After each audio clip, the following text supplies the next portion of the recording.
Every club. Every day. The Global Sports Podcast Network.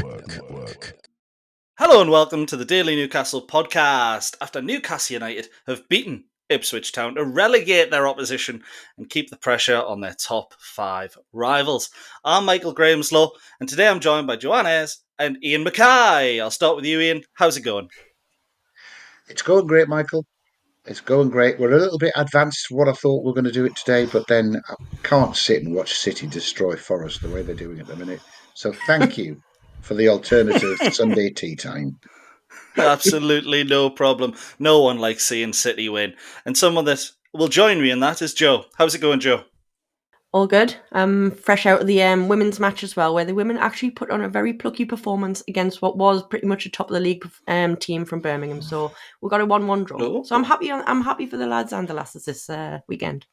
Decent results all round, unless you're a Sunderland fan.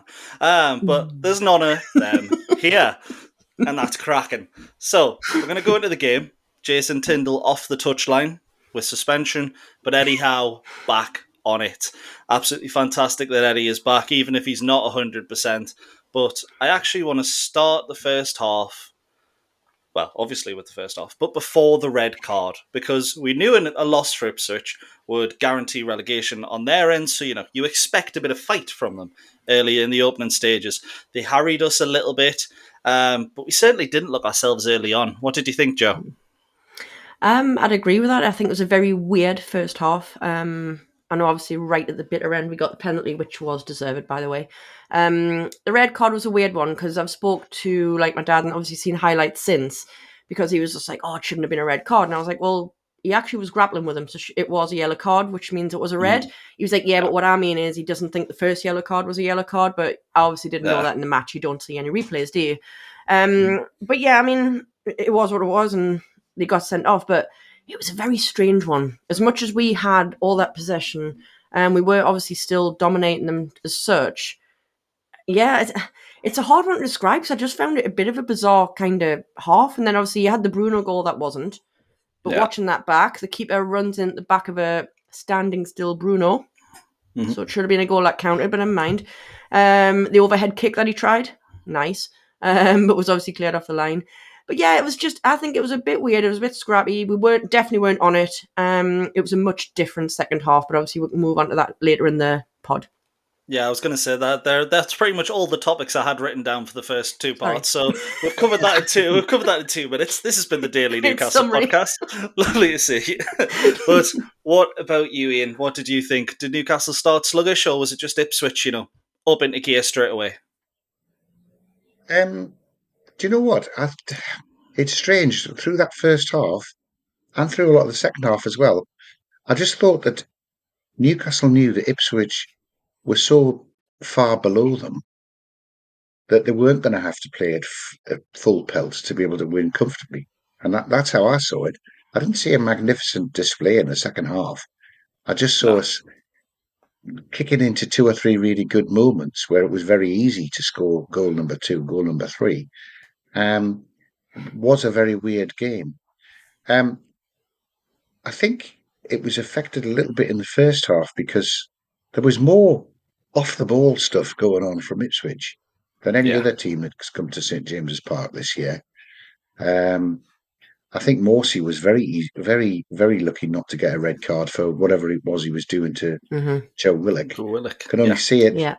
I can only just see it from afar, like the bird's eye view, but it looks completely unnecessary to grab him and throw him to the ground when they're miles away from the ball.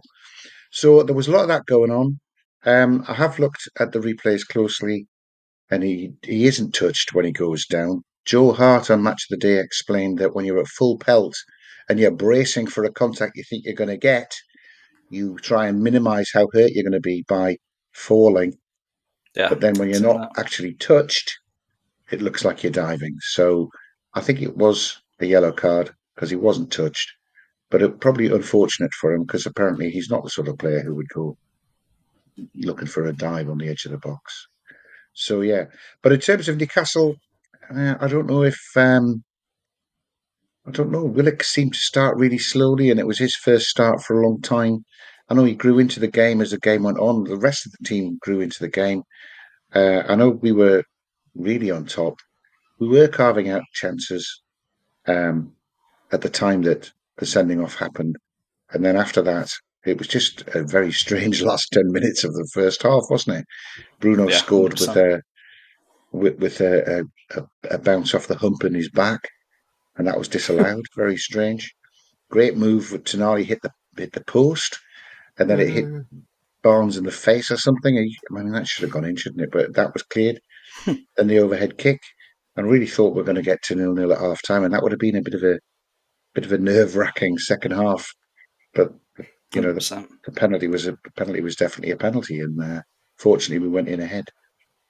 Yeah, 100%. Just quickly there, Joe, do you agree that the penalty was definitely a penalty? I do, to be fair. I mean, it's a tough one, isn't it? You don't get to see anything in the stadium. You've got your first initial thing of seeing him flying down to the floor.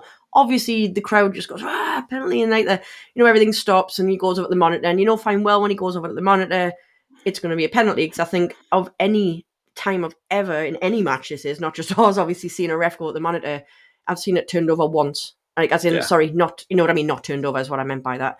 I've watched obviously the replays back multiple times. And at the end of the day, he does pull him down, I suppose, by his arm. Look, I've seen weaker pens given as well. It's not 100%. one of the ones that it's like a stone wall, I would say. But yeah, I would have still given it, being honest. Yeah, I have to say. Well, I think it's a clear pull. And what I was going off was the fact that the rest of the Newcastle players all appealed at the same time. They'd all seen it, and it was on the blind Oh, he side got of the his referee, arm. wasn't it? Yeah. So that's why he didn't see it. Yeah, definitely a penalty. Yeah, I think Bruno does fantastic to get Murphy in behind first and foremost, but I think it's one of those instances where you see it at least once a game, no matter what game you watch of, there's a slight pull in the box, a player goes down, and it's obviously it started outside of the box and it's continued into the box, which is why it's a penalty there, but I'd say it's one of those that it's 50-50 whether it's given or isn't given in most games, which made me really surprised it was actually turned over, because usually with that they'll try and back the referee. But I also think as well it's one of those where Murphy's reaction afterwards is a lot more theatrical than the fall. So it's one of those of, he hasn't tried to buy it, like what Ben Johnson has done with Dan Burn, which has ended up getting him the yellow card, which actually, I'll go into that next. Simulation, Ian, you mentioned it earlier. Joe, do you agree with that it was simulation? Have you seen a replay back, or...? I've seen it once, but it was when I initially got back, and I'm not going to lie, I was a few pints in at this point, so I might need to watch that again to fully give my honest view on that one. leg was the size of the camera. You know? So yeah, I'm not going to sit here and say 100%. I'm going to give my exact views on that one, but yes, I'll go with. But again, like, I wouldn't want to fight anyone over it. I haven't seen it multiple times. Yeah, there's a little bit of controversy about the first. Obviously, Ipswich were complaining about it. I am 50-50 on it. If once the referee gives it, I don't think VAR can't overturn it with it being a yellow, but I don't think they would have, even if they could. But on the topic of not overturning things because of a yellow card, Ian, you mentioned the Sam Morsey incident with Joe Willock. Completely baffling. What was the reaction like? Ian, were you at the game? Sorry. Yeah. So what was the reaction like in the stadium to that? Because I only saw it at the corner of my eye on the television screen. But Ian, what was the stadium like? Was everyone convinced it was a red? Well, they were. I mean, I missed it. I was following the ball. I never even saw it, so I didn't really know what was going on. They then had the notice that it was a VAR check going on for violent conduct, and then it was eventually played on the screen afterwards. And then when it's played on the screen afterwards, you think, well, why wasn't he sent off? How can you look at that and say it wasn't? Yeah. I mean, he came up behind him. Yeah. Stealthily came up behind him, threw him to the ground. I don't get it. I don't get it. Maybe it was just, I don't know. Maybe the refs thought it's a coming together and they've crossed paths and bumped into each other, but it was a lot more than that. I saw it happen, I'll be honest. I was I don't know if I was watching out for it, because I don't know if you noticed as well, Ian, which got our goat up a little bit as well in the stadium, was every time he was getting away with it, they're singing the Maury song, which is the same tune to Joe Linton, I don't know what their exact words are, obviously. But so every time he was getting away with WrestleMania against Willock, they're singing that song as well. It was almost rubbing salt in the wounds that he wasn't getting punished anyway. But no, I don't know. Like he got away with murder, that lad, that day. Yeah, Going I back to the completely Ben agree. You could Johnson see one though, Michael. I mean, I followed what Joe Hart said on Match of the Day that yeah, he went down because he's anticipating being hit, and then Dan Burn pulls out really effectively. yeah. So Joe Hart said he goes over, he hasn't been touched, but it's not cheating.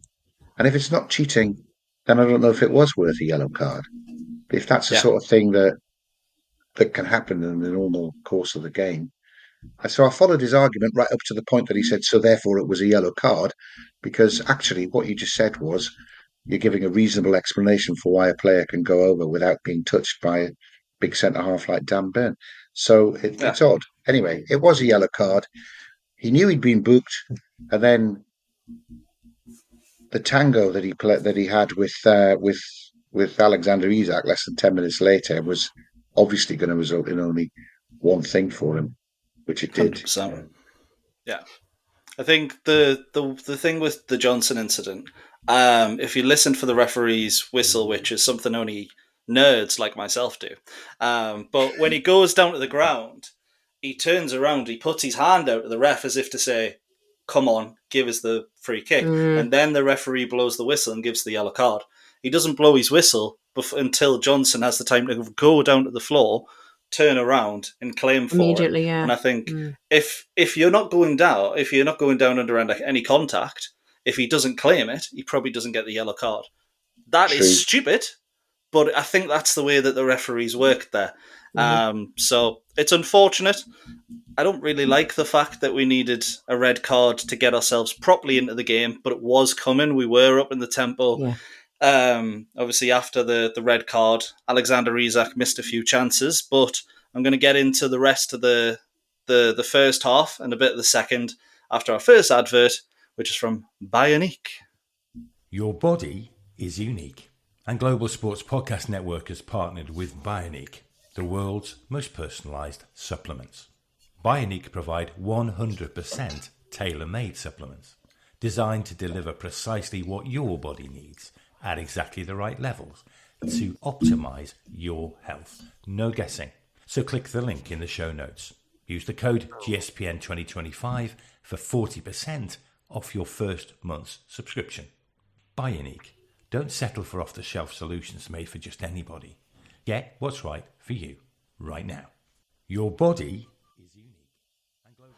Thank you very much. And I don't know why that keeps happening to anyone that is wondering that right now. But yes, it's very dirty of the advert to do that to me. And to be honest, Ipswich were a lot dirtier yesterday than I thought they were going to be. And I looked at it. I looked on Twitter this morning because I was thinking, actually, I don't remember them being like that in the reverse game.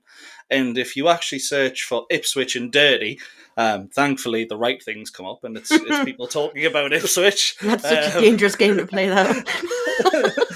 Yeah, SEO. Thankfully, the right keywords were there. Wow. But if you put it in, there was pretty much nothing about Ipswich being a dirty team, except from Leeds fans, from how they were after the promotion, until about a couple of games ago when they played Wolves. And then Wolves fans, Arsenal fans, and Newcastle fans, over the last 2 weeks, massively out there saying Ipswich are just a really, really dirty team now. So I don't know, maybe it's just a team fighting for their lives. Or do you think actually it was one of those where Ipswich were just going, you know what, we're down, we're just going to fight. We're going to fight for it. And to be honest, it didn't seem like passion to me. But what did you think, Joe? I agree. It didn't seem like passion at all. I'm not sure what it was, I'll be honest, because if that's fight, it's such a late, desperate, pathetic stage almost, because points-wise they were down. It was all about the fact that it was the goal difference that hadn't secured the relegation, wasn't it? But they were like negative 20 anyway. It would have taken more than a miracle for them to have survived. So I don't think it had anything to do with that. I'll be honest, I don't know what it had to do with, but I wasn't expecting it either. Like I said before, and I said it during the game, it was a bit like WrestleMania with certain players. They were just absolutely grappling with us. it was just really strange. But they were worse in the first half than they were in the second half. I noticed. All right, they were a bit dirty in the second half, but I think the first half in particular added to the fact that it was a bizarre first half. I thought. But no, what it was, we'll never know. But it was pointless, is what it was in the end. But yeah, I don't agree. It was passion. Can I observe that one of the most oddest things of that first half was Alexander Isak demonstrating that he is human in increasingly shocking ways. There was an awful header which got far too much on it, went 6 foot over the bar. Then there was some strange volley which I think he tried to put in with his heel, maybe like the goal against Nottingham Forest the year before because it was slightly behind him. But it looked like a donkey trying to. I don't mean because he was a donkey. I mean actually a donkey kicking it, and then a volley, which was actually a brilliant ball to keep the attack going right out to Murphy. If Murphy had left it, his shot would have gone out for a throw in. To be honest, when we got we got the penalty and they threw the ball to him, I'm thinking, don't let him take it. Yeah, he has missed 2.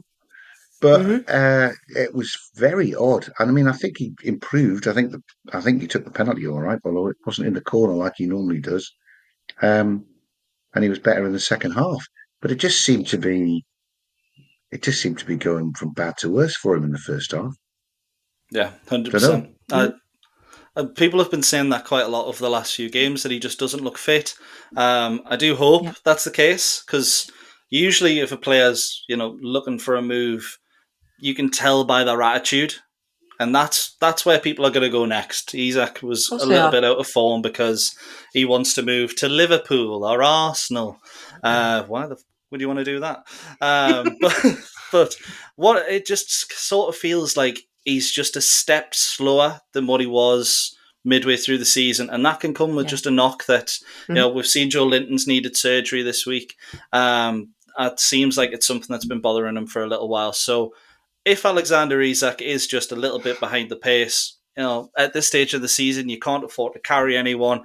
That includes Callum Wilson. But we do have one of the best strikers in the league right now. So, and we have a third choice who, thankfully, got off to a goal-scoring start, should we say, eventually. But before all that comes all the way back in the second half. So we're going to talk about Newcastle United eventually breaking the deadlock. We've spoken about the penalty, but as you mentioned, Ian, Isak didn't look the most confident. It's actually, they brought a graphic up on the TV of his last 6 penalties. 5 scored, all on the left side, 1 missed on the right side, and he ends up putting it in on the right. So it's a decent penalty. Again, it's not fantastic, but the penalty itself, a very, very strange incident.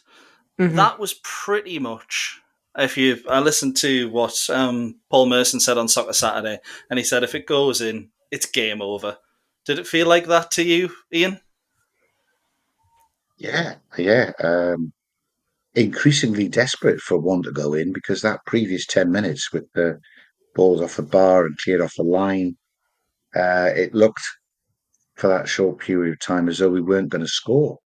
Now, I can remember a match in the Championship when we were going for promotion, and I think it took us out of automatic promotion places and put us in the playoffs when Sunderland beat us in bloody playoffs, where we should have steamrolled Ipswich, and we dominated the match and led 1-0 right through to the end, and then they equalised, and we dropped points at home, and it cost us. That's a long time ago. Very. If it had got to 0-0 at half time, I don't know.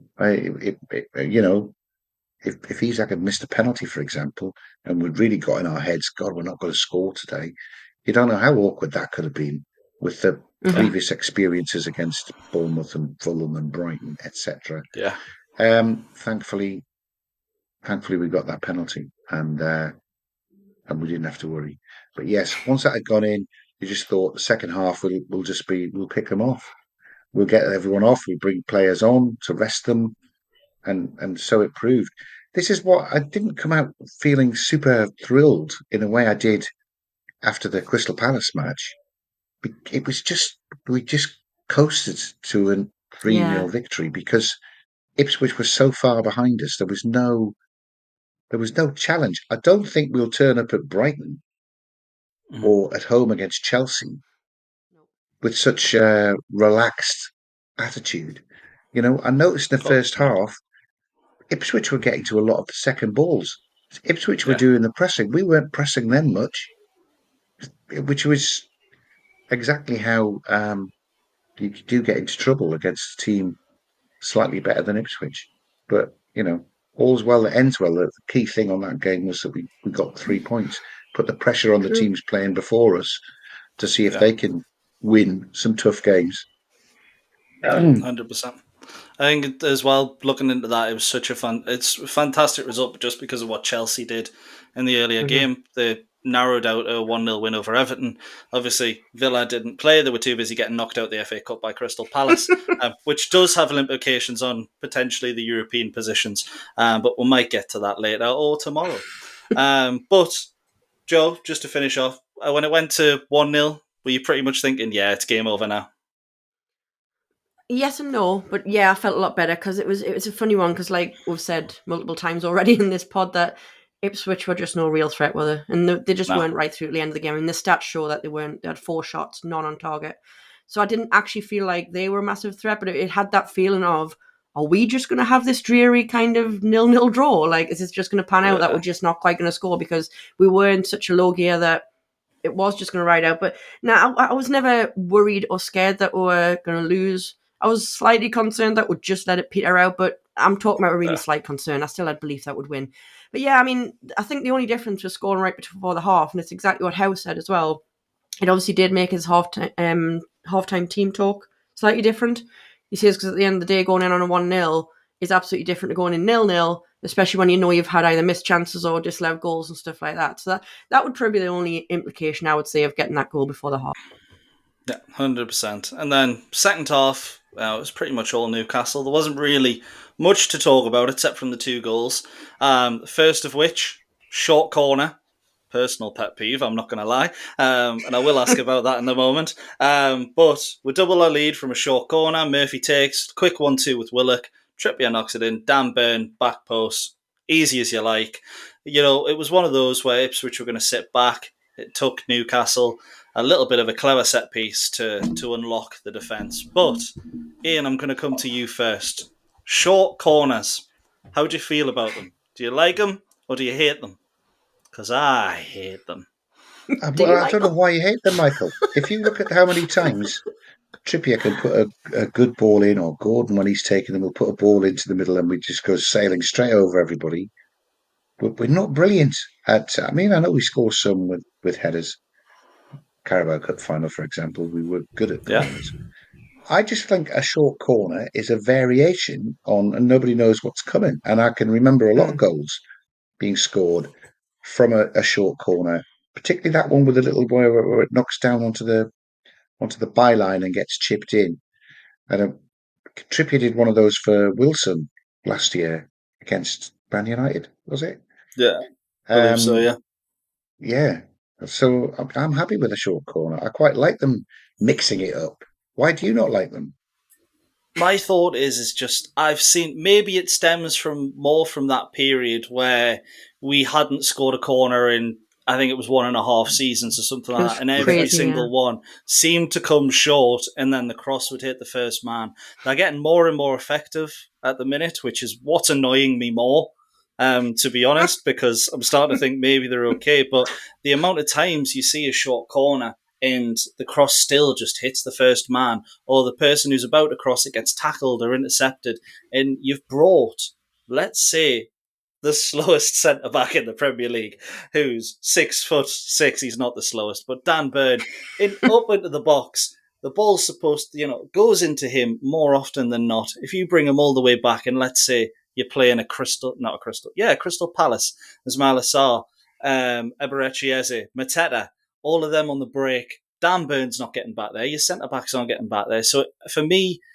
the caution would be there regardless because, a long corner can still just come in.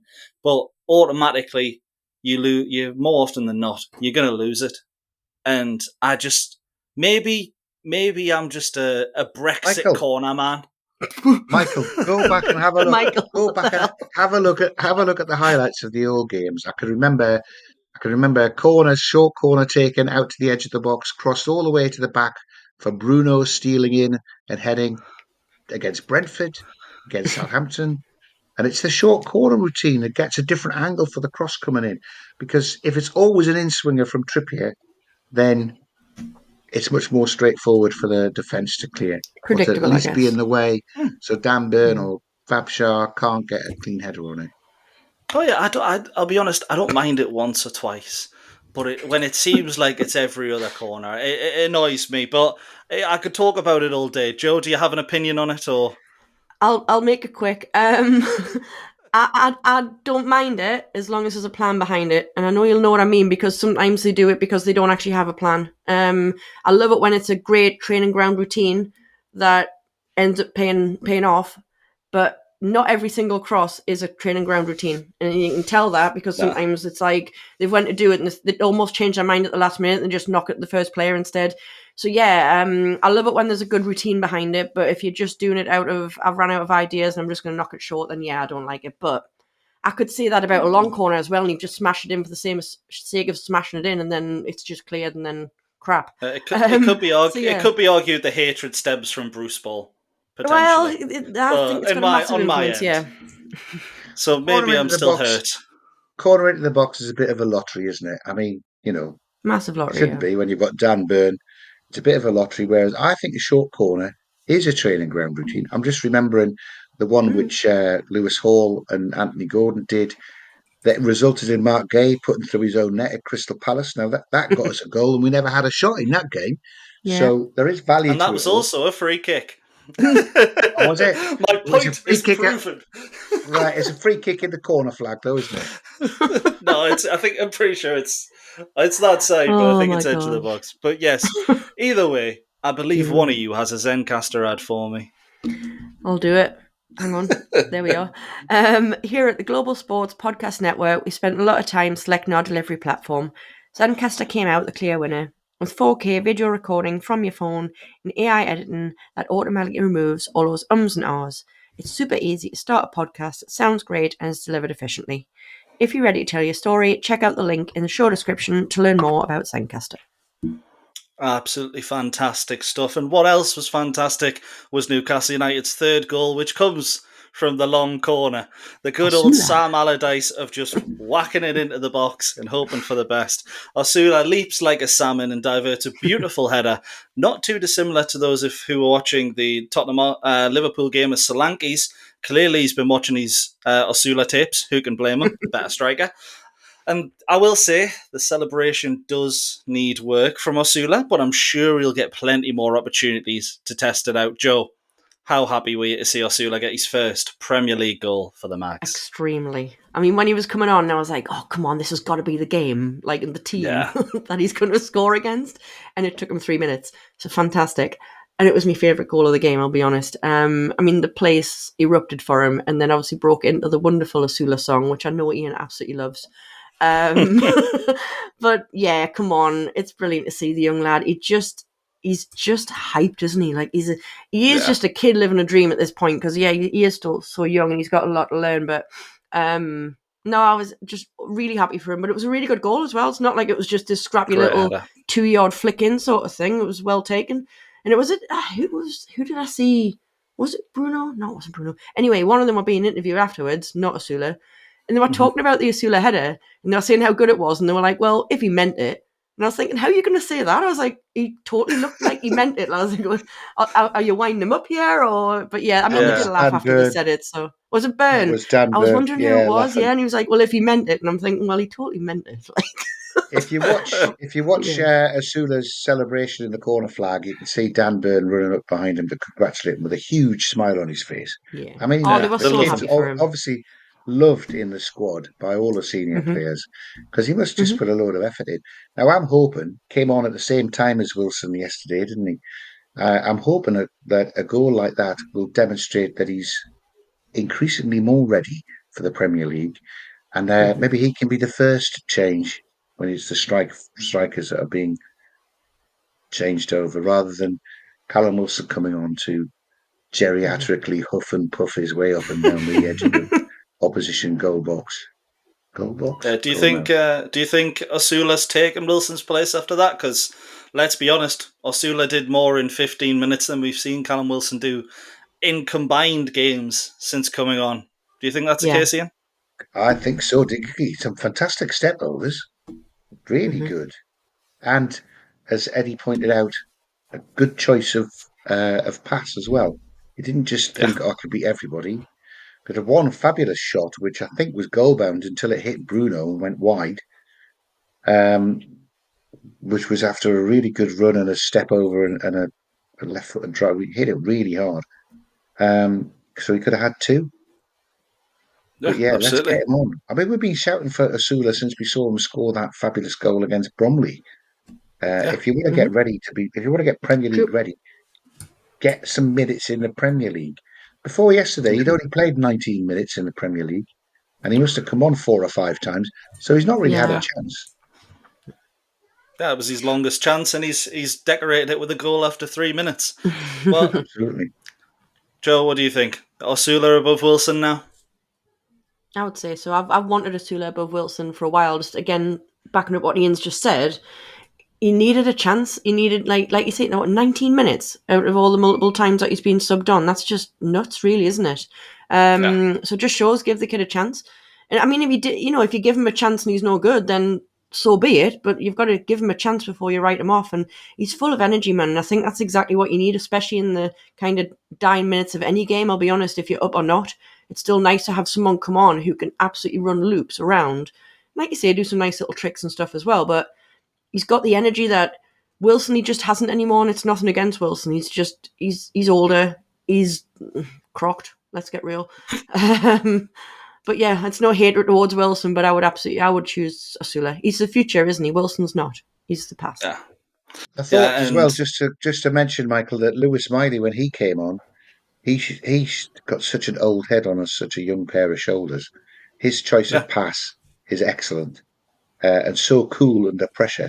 I was one on the edge of the box where he sort of did a 360-degree turn before he laid the ball off to Tonali. Could easily have got tackled and lost it, but he hangs on to the ball so well. He's fabulous. yeah. These two I'd players like they to see talked about him. in the last week to get sent out on loan, but no, let's get him on the bench and be an early change. Yeah, 100%. I'd like to see him against opposition where we're not ahead and high quality opposition where the game's still 50-50. And just to demonstrate once again what he showed last season, he is that level of quality. Because when you're bringing him on, you're 2-0 up, I believe we were at the time, not 3, against Ipswich Town, who have 10 men. It's all right, sure, that he gets the chance to showcase his quality then. But realistically, Lewis Miley's qualities come when he's under a little bit more pressure. So I would like to see him in those Well, Michael, scenarios. just from memory, he started the game against Forest, which we went behind early, and it was Lewis Mm-hmm. Miley who scored the equaliser, which then triggered us going ballistic and scoring 3 more in the next 15 minutes or 10 minutes It or was a whatever it great was. goal. So I think he's there. I mean, this guy's got Champions League experience. I mean, he never let 100%. himself down against Dortmund or Paris Mm-hmm. Saint-Germain, did he? Must No, be able to 100%. deal with as What I'm well saying is, as I Willock want to can. see it more. I want to see Mm-hmm. him given more chances because you Mm. have, Willock starting in that game. Willock, if I'm wrong, has come back from injury relatively recently. Hasn't started many games recently. I get that him and Joe Linton's alike if I like, but I would have loved to have seen Lewis Miley start the game because he's Agree. such a talent. But I do want to give 5 minutes for the opposition because it might be the last chance we ever get to on this podcast if Ipswich don't come back up. Joe, you had some lovely things to say about the Ipswich Town fans yesterday. I Do did. you want to give it on the pod as well? Yeah, of course. Obviously, I did put it on socials, but as much as we've kind of slated the team a little bit for their WrestleMania tactics earlier on, I can't see anything bad against their fans. They were fantastic the whole time. I think being up in level 7, you appreciate it more because the acoustics of St James's, as we know, it doesn't work well. You can't really hear what's happening. Sometimes even just below you. Never mind around the absolute other end of the stadium, sort of thing. But it was brilliant. They started the Bobby Robson chants every time. It got to the point when we hadn't even scored the third, we were 2-0 up, and obviously, bless them, they'd given up on the game. They were singing their hearts out, but then they were literally olaying our passes. So I loved that. It wasn't us olaying Newcastle's passes, it's the Ipswich fans. And then we end up clapping them, and we had a bit like just banter backwards and forwards, but it was like friendly singing banter. And I just loved how at the end of the game, a lot of our fans stood and clapped theirs just to give them recognition that they were, and to me, it's personal opinion, I appreciate, but they were my favourite fans up in St James's this season. So, yeah, respect them. Bold claim. And my opinion is say hello to Sunderland. Bye-bye. What do you think, we Iain? sang that once and I found it harsh. They've been lovely all game, and then I refused to join in on that one because I was like, oh no, like they've been great all game and now we're going to wind them up about the Mackhams. Oh, yes. How do you feel about Ipswich, Iain? Might be the last time we talk about them on this pod. Yeah, well, no, what Joe says is right, and it was nice that that they started singing about Sir Bobby and we could join in with it, and there was a little bit of trench warfare camaraderie being shown. They brought a lot up compared to some much bigger teams and much more successful teams. They brought a lot of fans up, and they sang all of the way through. They were singing in injury time when we were coasting to 3-0. Fair play to them. Yeah, 100%. I agree. And we can leave it there. So in summary, we've seen back-to-back seasons where newly promoted sides have all gone straight back down. Ellen Road and Turfmoor have been added back into the sat-nav for next season. And I'll leave you with a little stat to end the episode. In April, Newcastle United have scored more goals than Sunderland have had shots on target. Good night. Every club, every day. The Global Sports Podcast Network.